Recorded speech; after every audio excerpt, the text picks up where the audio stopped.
¿Qué es ser romántico? A menudo este atributo se dice confusamente de cualquiera que pusiera especial empeño en expresar sus sentimientos amorosos y en situarlos en algún lugar privilegiado de su universo de acción y de pensamiento. De tal suerte que la búsqueda de la persona amada, el elogio de la persona amada, la dedicación, el ensalzamiento de la persona amada, concurrieran al propósito de descubrirla, conservarla o recuperarla, según el caso, y lo hicieran por encima de todo. Recalco esto, por encima de todo, dando el supuesto sujeto romántico un leitmotiv a su vida. Sin embargo, nada de esto constituye particularidad alguna del ser romántico. El hecho de querer, amar, recubrir eróticamente a alguien, etcétera, etcétera, son funciones de lo más corriente, unas más cercanas a la pulsión o al instinto, otras más emparentadas con esa segunda naturaleza que solemos llamar socialización o civilización, que prescriben más bien las modalidades en las que en cada época y cultura se van a revestir las primeras, o con las que se va a sacar provecho económico, social, político. Cuando digo político en sentido de en favor del estado de referencia. Sacaré provecho, decíamos, a estos impulsos más primarios que nunca reprimidos por completo, pero nunca permitidos tampoco en su libre y autónomo fluir, serán canalizados hacia la formación de estructuras de valor socioeconómico superestructural que dispongan los ánimos humanos hacia proyectos que, de modo más consciente o menos, colaboren con la bonanza del sistema económico dentro del cual reciben su impulso y desarrollo. Estimular con especial ahínco el impulso sexual, buscar con avidez un objeto, buscar un objeto al que ligar esa libido flotante o bien recubrirlo o incluso sublimarlo por completo en algún tipo de patrón emocional culturalmente fabricado, literaria, mitológica o socialmente pautado, o en algún discurso justificativo que colocara dicho impulso erótico más allá del mero apetito hedonista del sujeto, para darle una apariencia de efecto socialmente productivo, conducente, por ejemplo, al matrimonio, y así a la privatización de los cuidados, de los deberes o supuestos deberes de obligado cumplimiento, modo con el que se libra al Estado de cargas como la asistencia al miembro enfermo de la familia o al económicamente vulnerable, como la educación afectiva de los niños, la transmisión del lenguaje, las normas sociales las normas sociales a la descendencia, la crianza, la vigilancia policial, la vigilancia sanitaria y profiláctica, que pasaría de los cuerpos del Estado a la observancia policial horizontal y mutua, internalizada entre los propios miembros de la familia y así asociada a sus propios tiempos de trabajo o recursos económicos particulares. Todo esto no implica ser ni más ni menos romántico. El romanticismo como movimiento cultural, pero también como temperamento individual, no conlleva priorización alguna del amor sobre otras esferas de la persona humana, como pudieran ser la ciencia, como pudieran ser el arte, el vínculo con el territorio natal, las aspiraciones políticas, el ocio o cualquiera de las que se nos pudieran ocurrir, sino que lo que conlleva es un modo particular con el que entregarse y asimilar las experiencias en cada una de estas esferas, pudiendo ser que el amor o que el partido político o alguna de las demás estuvieran bien poco enfatizadas y el romanticismo estuviera ligado entonces al folclore y al arte, por poner un ejemplo, o simplemente al estilo del olvido, del anhelo o de la nostalgia con la que una persona, la romántica en particular, viviera su relación con el tiempo.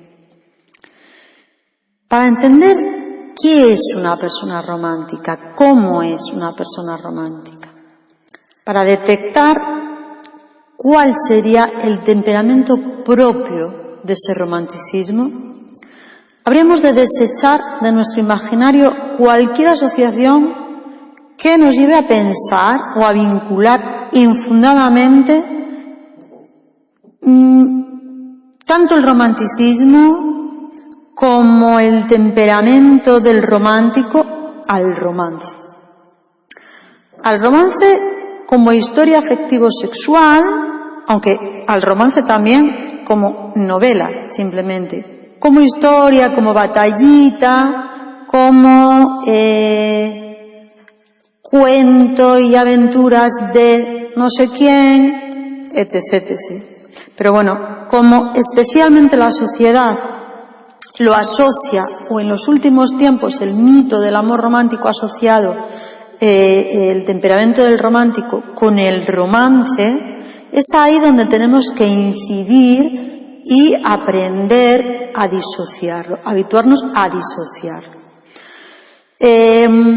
Decíamos que, entendido este romance como historia afectivo-sexual, disponible en la novela personal de cualquiera, sea o no romántico, o incluso no compareciendo eventualmente en la novela de ciertos románticos exiliados por voto religioso, por preferencia o por convicción, del mundo del amor sexual.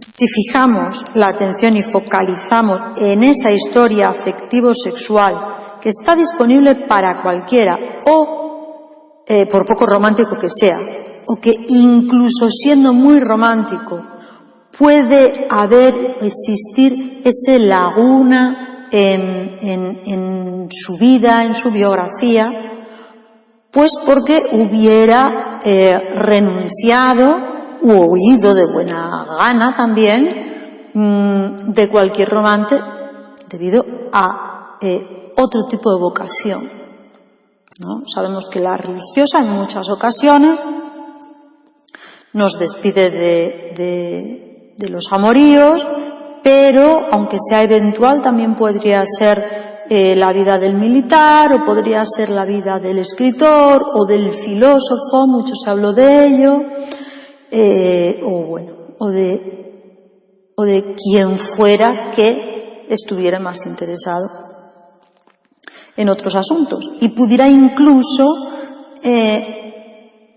ser mejor romántico no siéndolo en el amor, o incluso no deteniéndose demasiado o nada en este aspecto de su vida.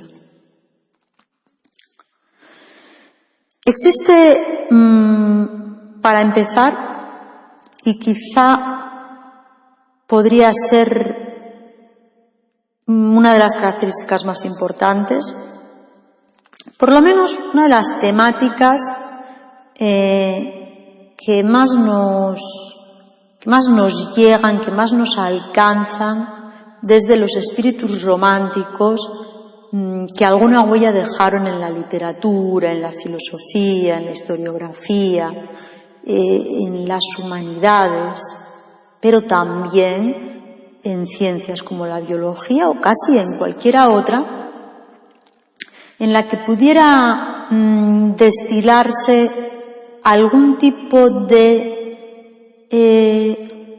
modo espiritualmente particular de entender la naturaleza. Vamos, sin embargo, con la vivencia del tiempo como uno de esos lugares privilegiados en los que podemos descubrir si nosotros mismos o si alguien de quien nos interesa saberlo es una persona romántica. Si el espíritu es romántico, es miembro nato de la filosofía. ¿Por qué?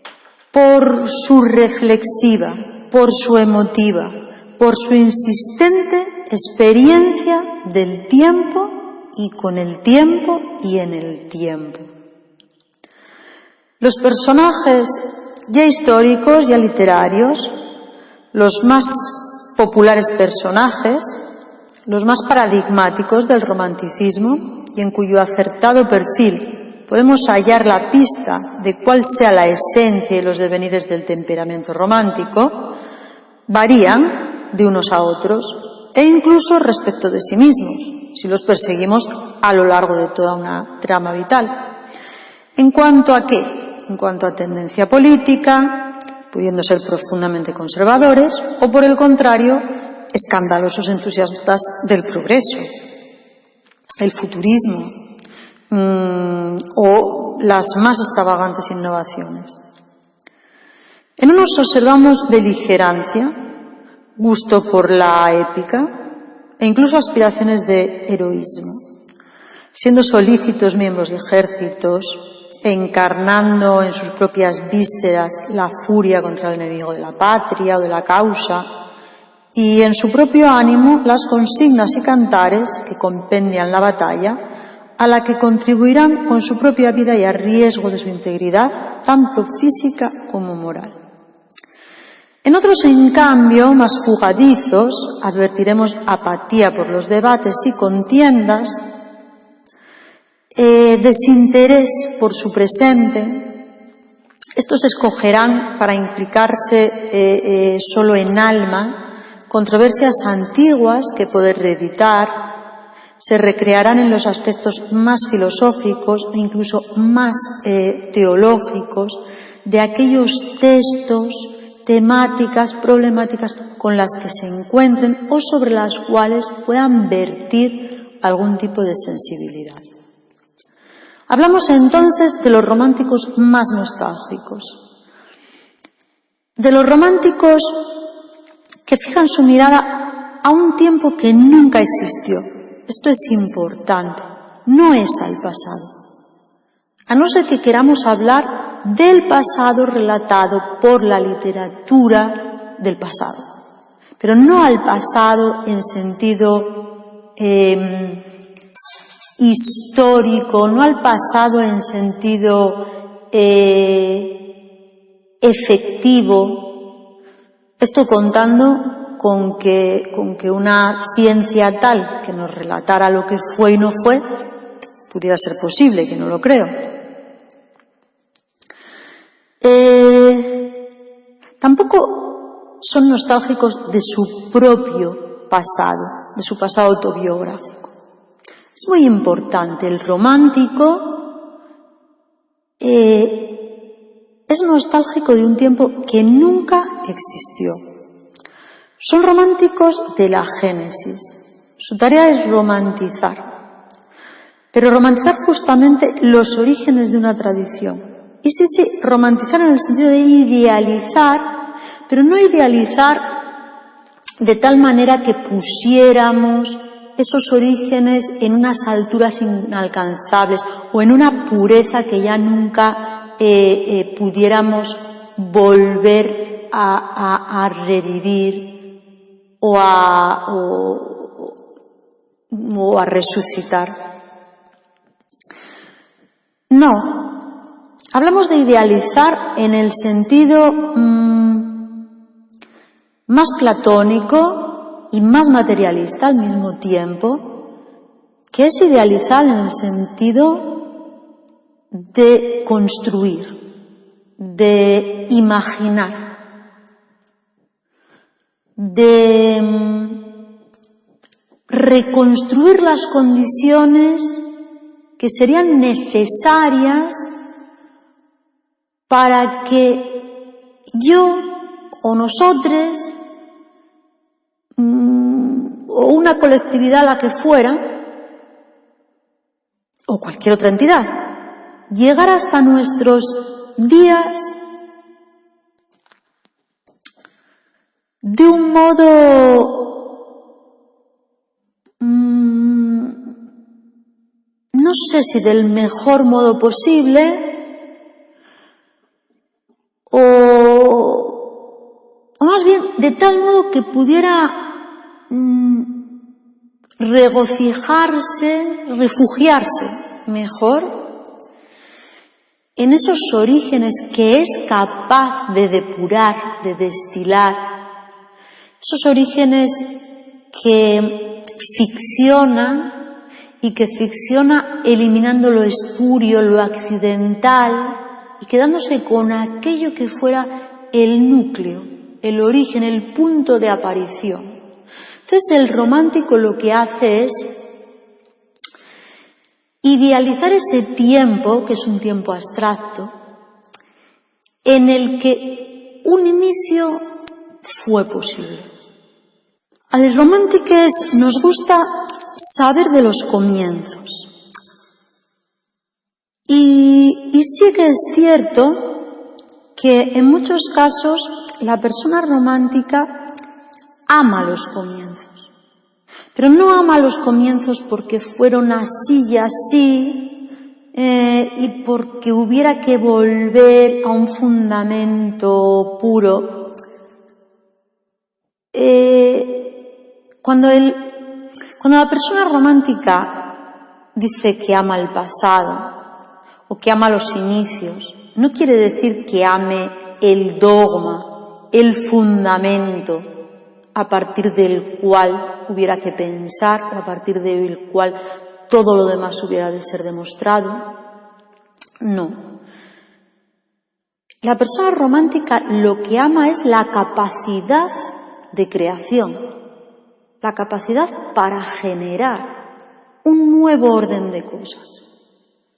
Del mismo modo que el romántico, no hay que olvidar,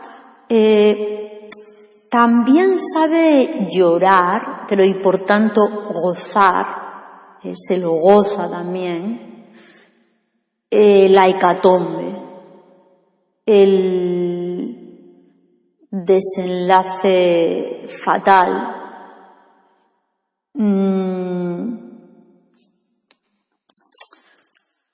la decadencia, el declinar de los imperios. También eso es muy de personas románticas.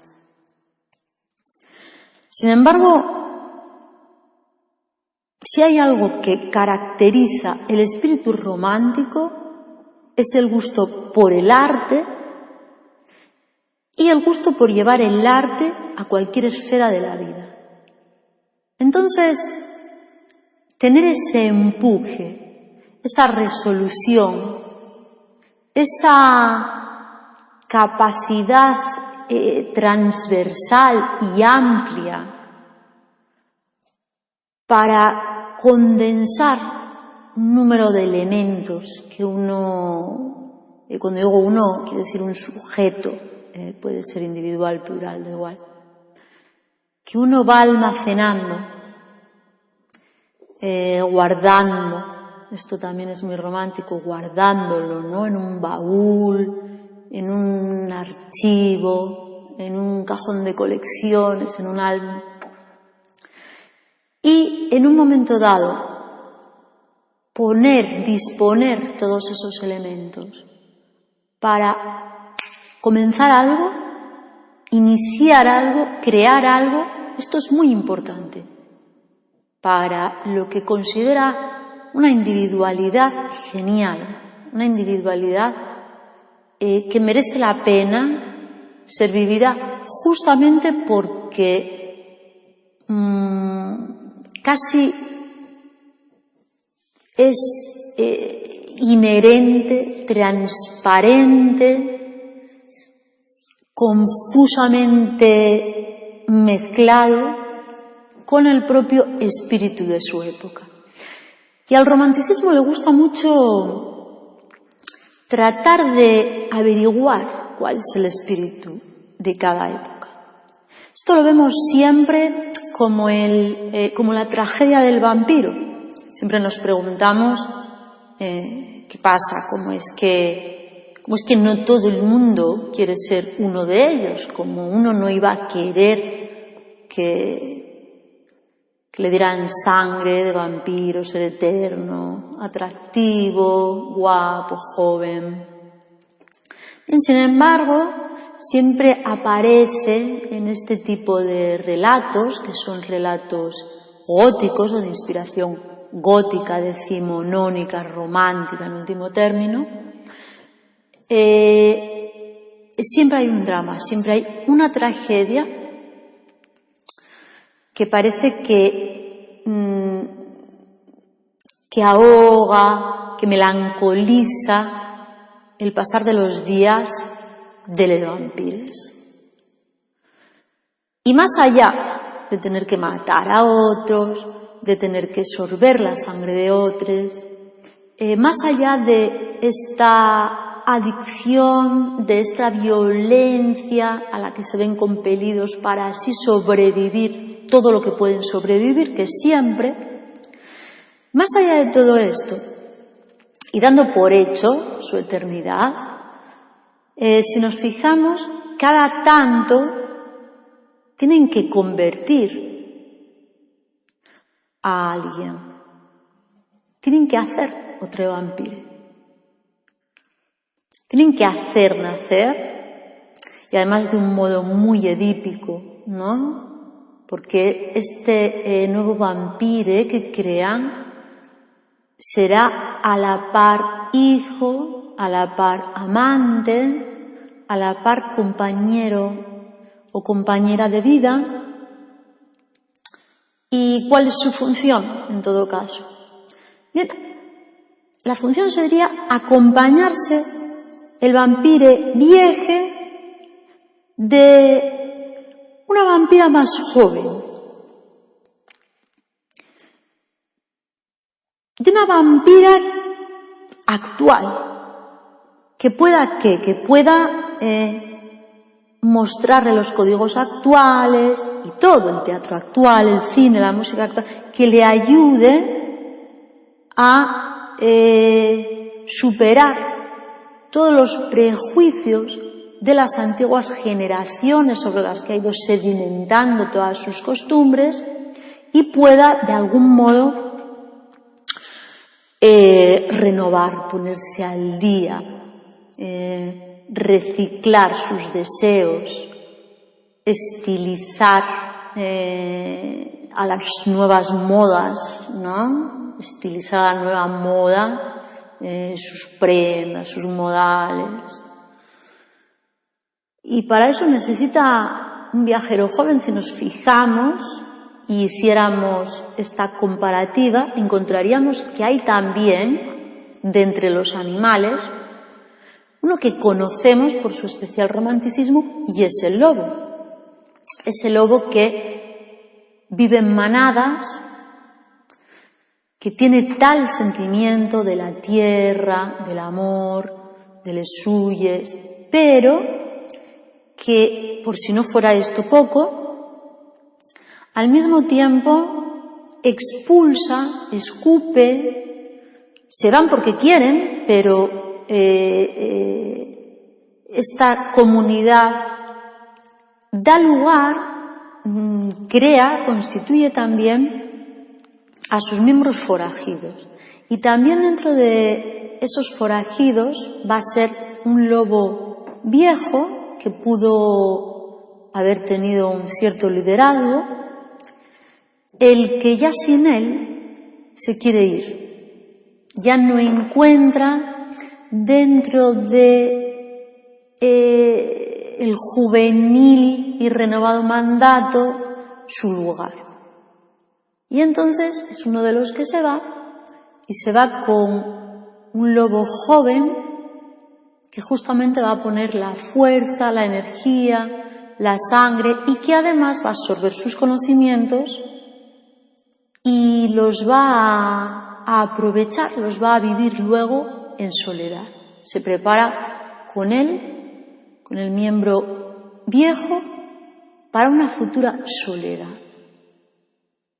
Cosa también enormemente romántica. Entonces los románticos son nostálgicos de las génesis. Pero las génesis pueden ser deseadas ahora mismo. ¿Quién no quiere empezar algo?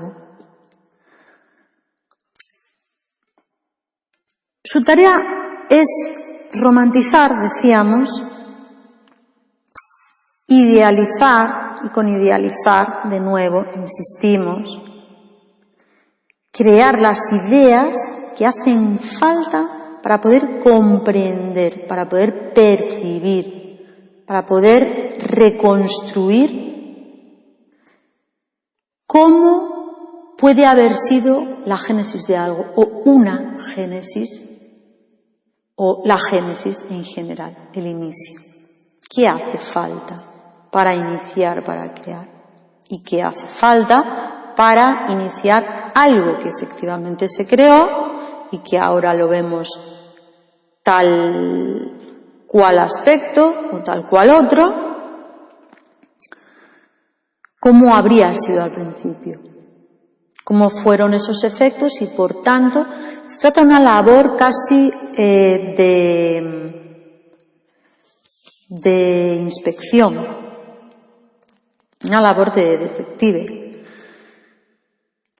Bien, imaginar la prehistoria de las tradiciones, la prehistoria de la humanidad, sea que situemos esta prehistoria en la Edad de Hierro, sea que la situemos en el medievo, o sea incluso que la situemos en la animalidad perdida.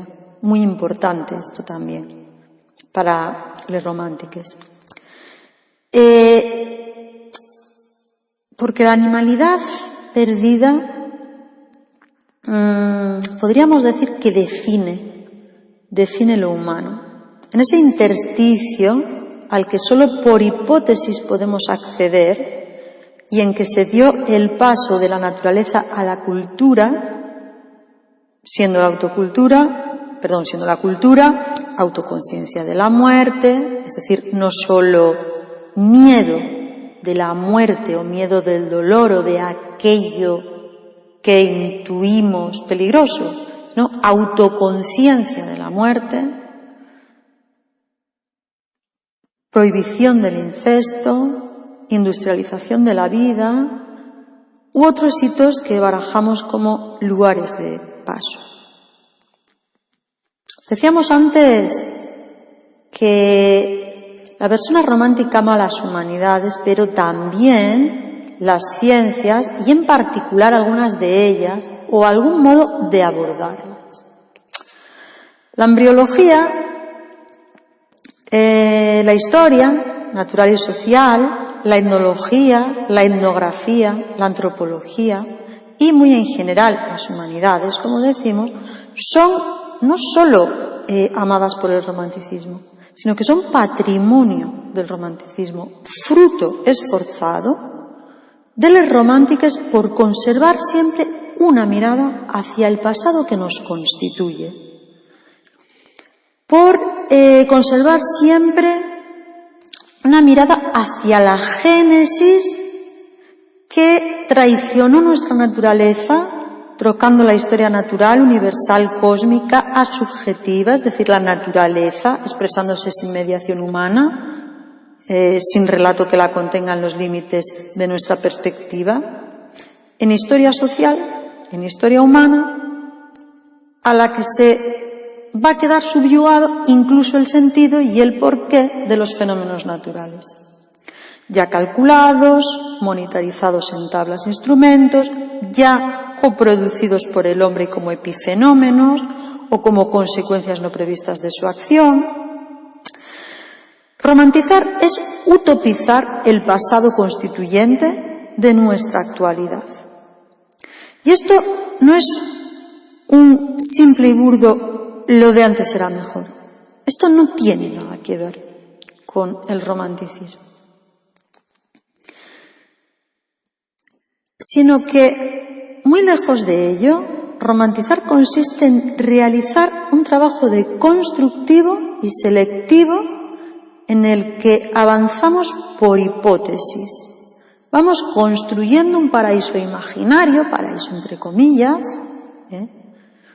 un punto cero, en el que todavía no hubieran llegado a la existencia todos aquellos inventos que el ser humano fuera aportando bajo la ilusión, mal vista por el romántico, de dominar la naturaleza y expurgarla de nuestro propio interior. Mal vista por el romántico, pero muy literalizada también por él. Como decíamos antes, llorada, gozada también de algún modo. Reivindicar una naturaleza libre de la invasión humana, de la sobredeterminación cuajada de los intereses del hombre, a menudo mezquinos, a veces grandiosos pero horrendos, es una tópica esencial, si no predilecta, del romanticismo.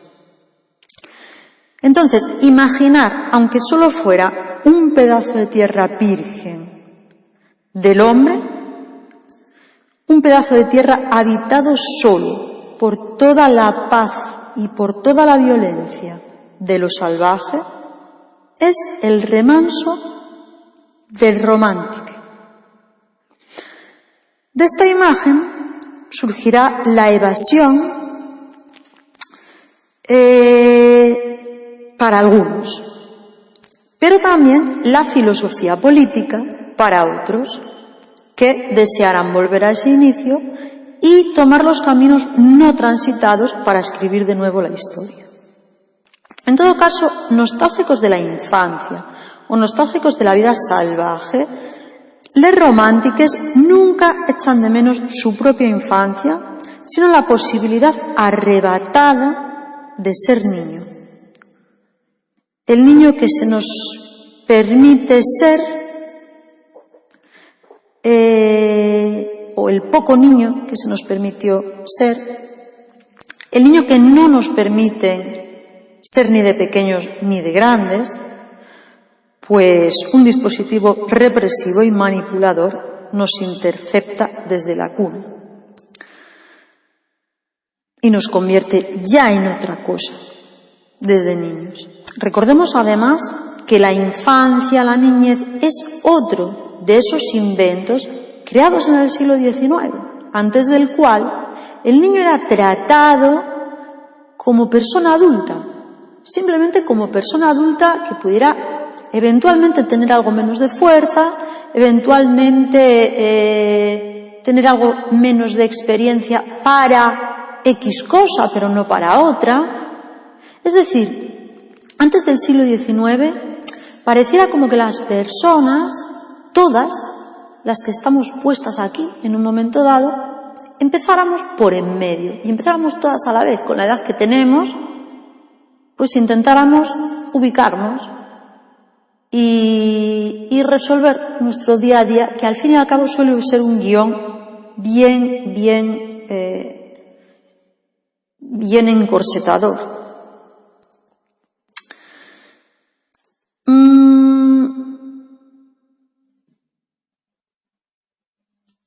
El niño como ese al que hay que tratar como si fuera más tonto, ese al que hay que obligar, ese al que hay que educar, ese al que hay que hacer salir de su asombro, ese del que hay que reírse para que aprenda, al que hay que asustar para que duerma. Ese niño fue inventado. La época victoriana, poco antes estaba labrando, a partir de muchos dispositivos. La psiquiatría fue uno de ellos, pero si bien sirvió de base, después aparecen un montón de tecnologías, de entre las cuales despuntan las escuelas, el colegio, y luego ya pues los tribunales de menores, las familias nucleares,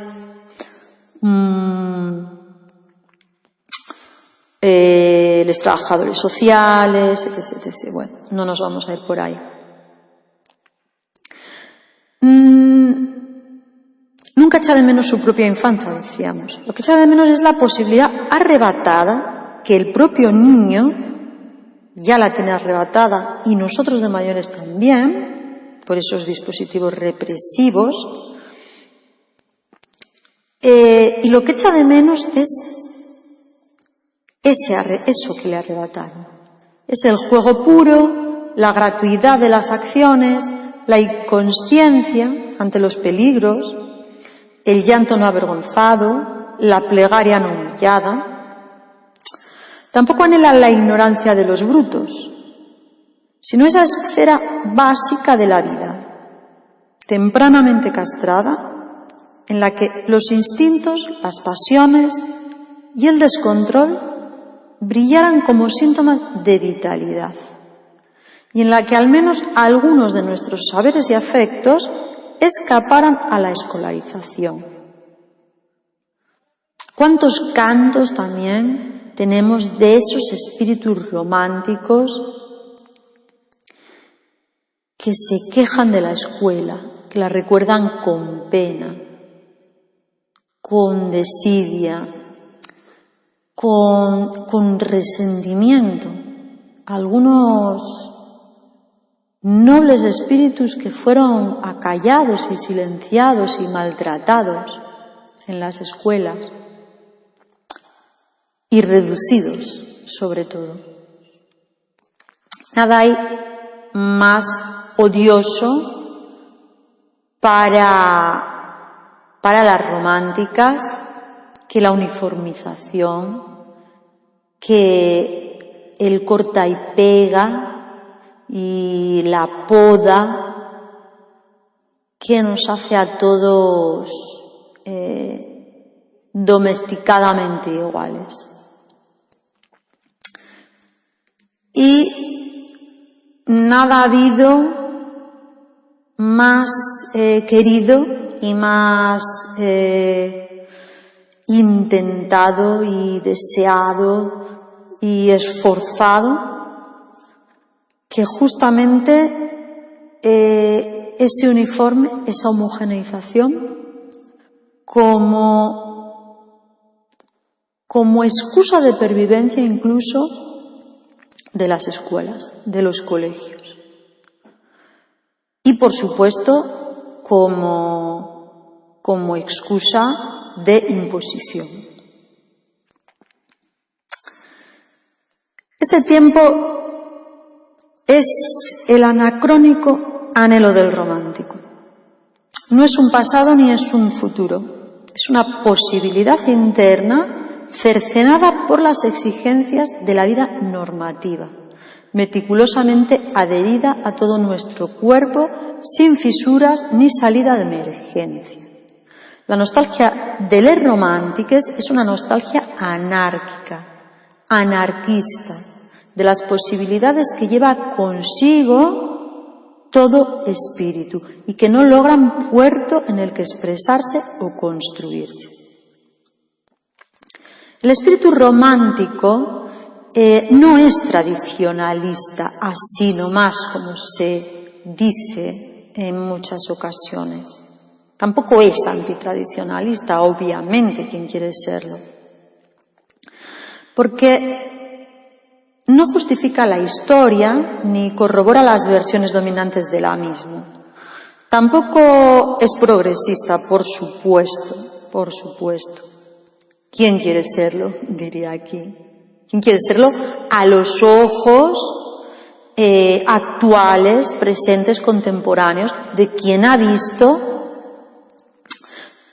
toda la escalada industrial, todos los terrores, no solo de la guerra, sino de las posibilidades de aniquilamiento del ser humano, del planeta, de la cultura, del arte y sobre todo, para la pena del romántico, de la naturaleza.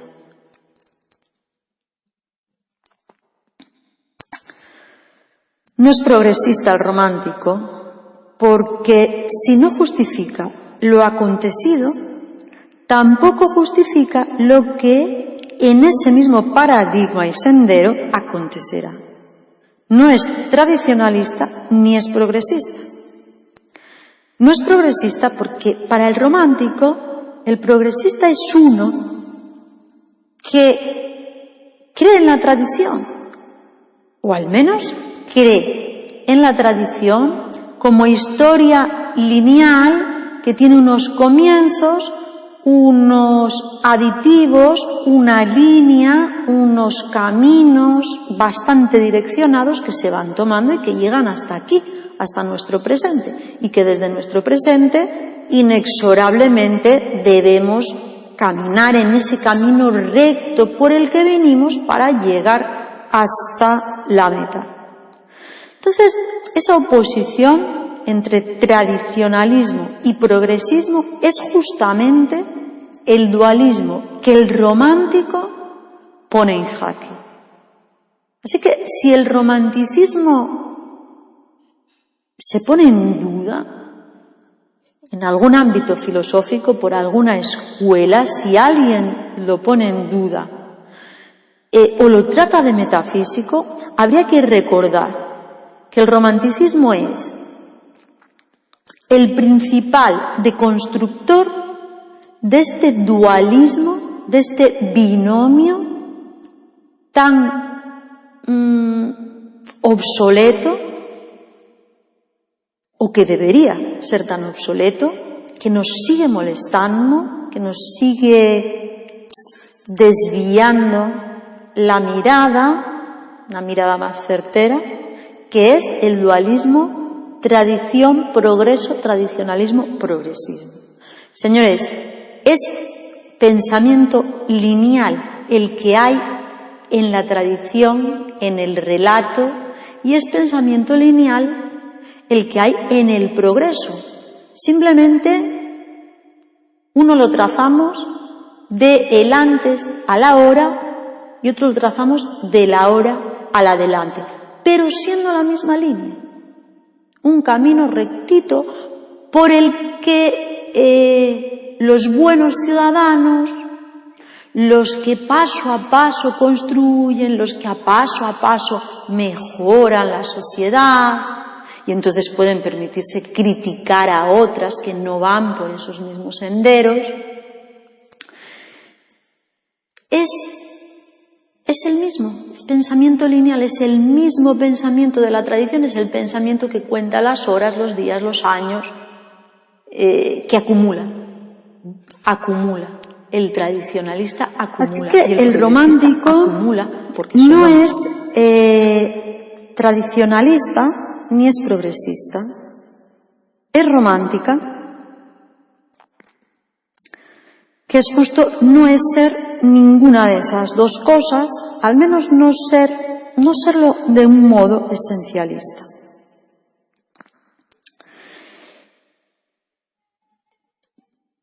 Su vivencia del tiempo es la de vivir con el tiempo. El tiempo camina con las personas románticas. Camina como un bloque que nunca pasa y que todavía no terminó de llegar. El tiempo es el reservorio de todos los pasados posibles que no fueron y de todos los proyectos descartados por un sentido económico y civilizado de la existencia. El romántico le busca un lugar al tiempo, le busca un acomodo y a veces lo encuentra y normalmente lo encuentra en la soledad. Si no es afortunado en esa búsqueda de su independencia, lo buscará seguramente en la muerte. La cuestión es, ¿se puede ser romántico sin ser queer? No. Porque el romántico es en sí mismo la experiencia anómala y es en sí mismo el amor hacia lo marginal y hacia los marginales. Hay en el romanticismo una piedad refleja hacia el discriminado que desborda por la izquierda la solidaridad socialista o al menos la más usual. En el romanticismo, la defensa del anómalo, del monstruo, no se basa en los derechos que toda persona supuestamente buena, injustamente desplazada, habría de hacer efectivos, sino del derecho que el romántico siente que todo ser vivo debe tener, por terrible que sea, por terrible que sea. El derecho que debe tener a ser mirado con benevolencia, a ser querido, aunque solo sea por alguien, lloradas sus penas por algún alma perdida o vagabunda que encuentra reposo en ese otro expulsado de la civilización. Esto es lo que vemos en Frankenstein, hermosa novela. Esto es lo que vemos en Les olvidades de la historia, pero en Les olvidades también de la vida cotidiana.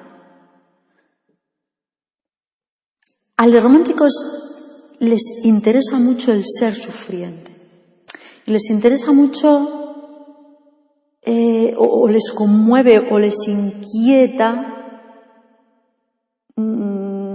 terroríficamente saber que un sufrir queda sin velar o queda sin ser pensado, al menos por alguien. Esto es una causa de tormento bastante habitual para una persona romántica. Y en ese sentido,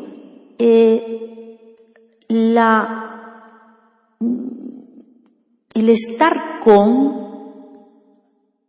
las personas oprimidas, los seres oprimidos, el animal, es una forma, si no más eficaz, que lo dudo, no lo sé, puede ser, depende de otros factores, supongo, sí más comprometida, más sentida, más capaz de transformar con sus enunciaciones, sus llamamientos, sus literaturas,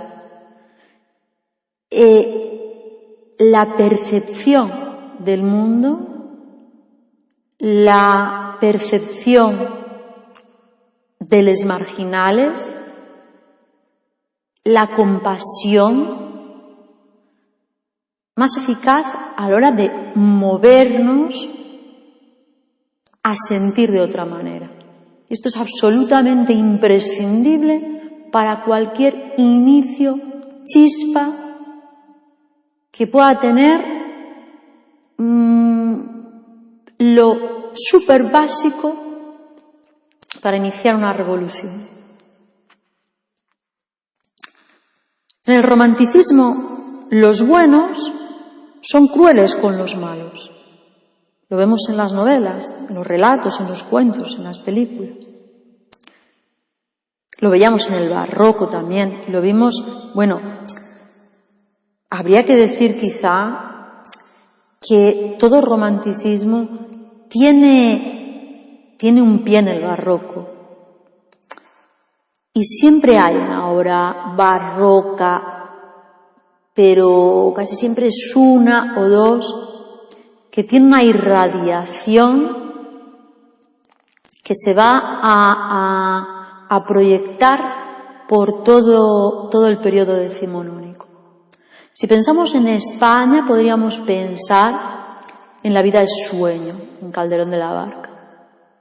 Es la historia del marginado, del maltratado, del embrutecido, que como profecía autocumplida viviente vendrá en algún modo a vengarse como malo de los buenos.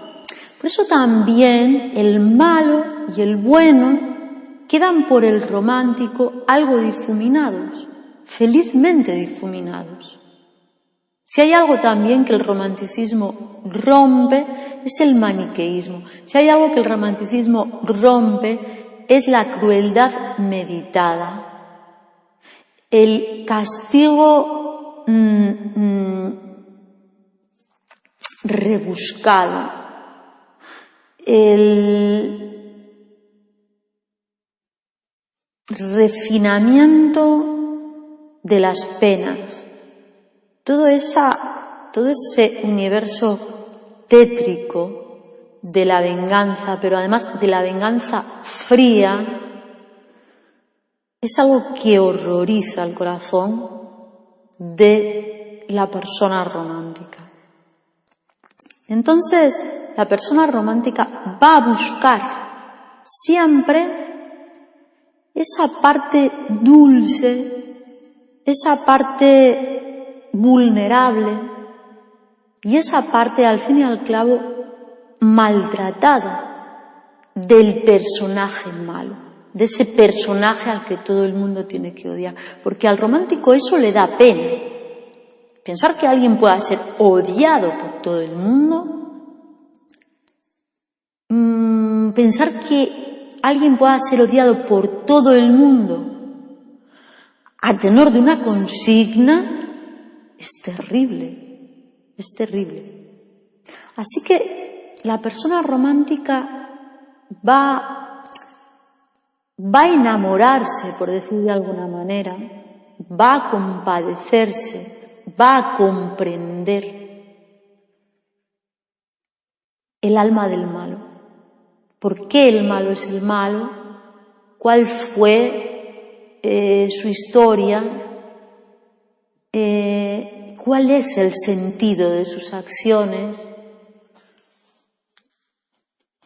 Bueno, me parece tan importante en una sociedad de la venganza, una sociedad que estimula tan fácilmente el odio, que marginaliza, que por más que desplace la frontera de los invisibles para hacerlos visibles, siempre es a costa de otros que harán de chivo expiatorio. En una sociedad así es tan importante ser romántica, tan importante.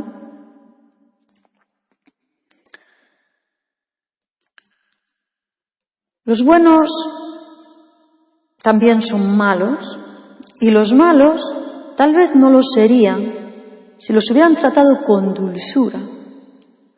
La persona romántica siente un impulso irrefrenable por hacer una caricia al niño carente o maltratado o abandonado o desafortunado, que algún día el monstruo actual fue. Lo siente porque la persona romántica se siente uno de ellos, uno que logró camuflarse y aún anormal, pasar por extravagante, a un loco pasar por bohemio, a un vago y maleante pasar por escritor, por literato, por artista.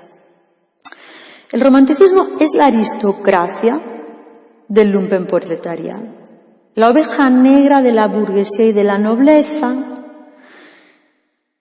El romántico es él mismo y sus amores inadaptados. El romántico siente que por dentro es el monstruo de su vida.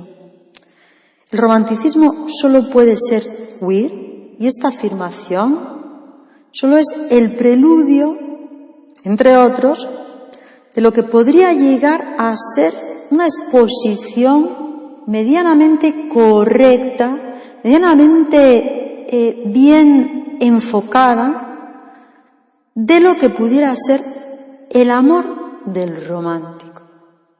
El amor romántico. El amor del romántico.